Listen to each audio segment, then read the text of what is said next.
Hello दोस्तों, नमः शिवाय। दोस्तों, आज मैं आपको कुछ हस्त रेखाओं के बारे में बताऊंगी। सब प्रथम तो आपको स्क्रीन पर एक हाथ दिखाई दे रहा है। इसमें पहले आपको मैं पर्वतों के बारे में बताऊंगी।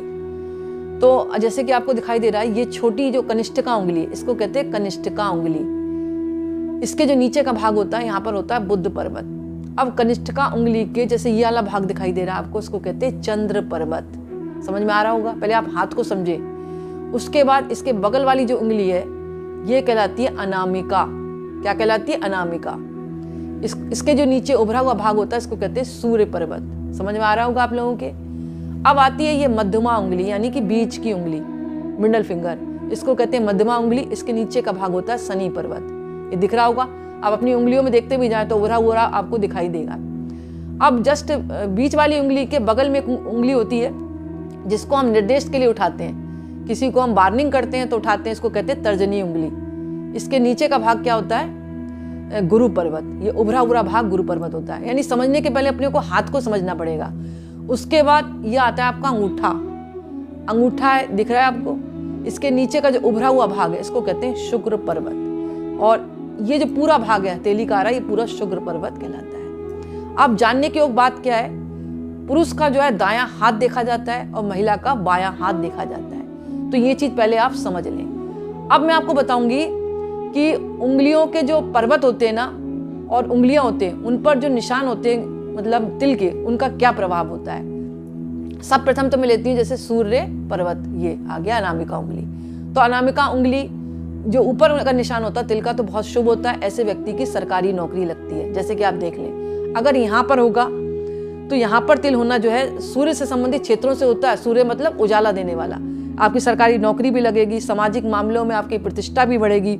लेकिन क्या होगा, आप जैसे नौकरी कर रहे हैं, वहां से आपको कुछ परेशानियां मिलना चालू हो जाएंगी। सामाजिक कार्यों में आप मतलब लोगों की हेल्प तो करेंगे, लेकिन आपको बुराई मिलेगी। यानी इन क्षेत्रों में आपको परेशानी पैदा हो जाएगी अगर सूर्य पर्वत पे आपके तिल है। अगर ऊपर है तो जैसे कि मैंने बताया, नौकरी तो लगेगी, नीचे होने पर भी लगेगी, लेकिन बाधाएं आएंगी।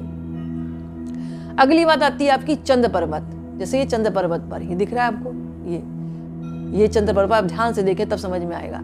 अगर यहाँ पर कोई तिल है आपका, तो क्या होता है, मन आपका अशांत रहेगा, कभी भी स्थिर नहीं रहेगा। यानी टेंशन में रहेंगे छोटी छोटी बातों को लेकर। मन जो है कॉन्सेंट्रेट नहीं रहेगा। और आपका जो शादी विवाह से संबंधित काम होगा वो डिले होगा। यानी छोटी छोटी रुकावटें आती रहेंगी। अगर तय भी हो गई तो टूटने का खतरा रहेगा। और क्या है, आप जिन लोगों पर ज्यादा विश्वास करते हैं उन्हीं से आपको धोखा मिलेगा, अगर यहाँ पर आपके चंद्र पर्वत पर कोई तिल है। समझ में आ गई होगी बात आपको। अब आता है आपका ये बुद्ध पर्वत। ये दिख रहा है आपको, ये कनिष्ठिका उंगली का जो नीचे का भाग होता है, इसको कहते हैं बुद्ध पर्वत। अब इसका क्या है, छोटी उंगली के ऊपर, यानी कि ऊपर अगर तिल है तो बहुत शुभ होता है। यानी आपके काम बन सकते हैं। आपको धन संपत्ति मामले में भी आप भाग्यशाली रहेंगे। धन का मतलब बहुत ज्यादा आपके घर में, मतलब बहुत ज्यादा भंडार रहेगा धन का, किसी भी रूप में हो, कैसे भी रूप में हो। यानी सुख सुविधाएं आपको मिलेंगी। लेकिन अगर यहाँ पर बुद्ध पर्वत पर तिल आ गया तो पैसा होने के बावजूद भी ऐसे व्यक्तियों को जीवन भर नुकसान झेलना पड़ सकता है। अब नुकसान के बारे में मैं नहीं बता सकती मतलब किस चीज में नुकसान होगा। नुकसान तो हर तरह का हो सकता है। शादी अगर हो गई तो टूट सकती है, पैसा आ रहा है तो खर्च हो सकता है, कोई दुर्घटना हो सकती है, कोई बीमारी हो सकती है। यानी कि ऐसे व्यक्तियों को कुछ ना कुछ नुकसान झेलना पड़ेगा धन होने के बावजूद भी। ये बात तो आपकी समझ में आ गई होगी। अगर बुद्ध पर्वत पर तिल है, ऊपर है, तो बहुत शुभ है। अब धीमे धीमे हम पहुंचते हैं मध्यमा उंगली पर। मध्यमा उंगली में क्या है, इसका जो नीचे का भाग है ये शनि पर्वत कहलाता है। दिख रहा होगा, मध्यमा, मिडिल फिंगर, शनि पर्वत आ गया। ऊपर तिल है तो अति उत्तम बात है। अगर यहाँ पर है तो ये सुख संपत्ति देने वाला है। अगर यहाँ पर तिल है आपके, ऐसे व्यक्ति को सफलता प्राप्त करने के लिए बहुत ज्यादा संघर्ष करना पड़ता है। यानी मेहनत तो करनी पड़ेगी, और वैसे मेहनत तो वैसे भी करनी पड़ती है। अगर तिल हो ना हो, बगैर मेहनत के किसी को कोई चीज हासिल नहीं होती। लेकिन अगर ऊपर है तो संघर्ष कम करना पड़ेगा। अगर शनि पर्वत पर तिल आ गया तो जीवन भर संघर्ष करेंगे और तभी आपको सफलता मिलेगी। ये बात समझ में आ गई होगी आपको, क्लियर हो गई होगी। उसके बाद आता है आपका शुक्र पर्वत। शुक्र पर्वत दोस्तों ये आ गया अंगूठे के पास। ये जो भाग है ना, ये मैंने अभी इसको छोड़ दिया, इसके बारे में बाद में बताऊंगी। गुरु पर्वत है, तो ये आ गया आपका शुक्र पर्वत। ये जो नीचे का हिस्सा है पूरा शुक्र पर्वत में आता है, चाहे यहाँ से ले लें आप, चाहे यहाँ से ले लें, जितना भी उभरा हुआ भाग है ये सारा शुक्र पर्वत है।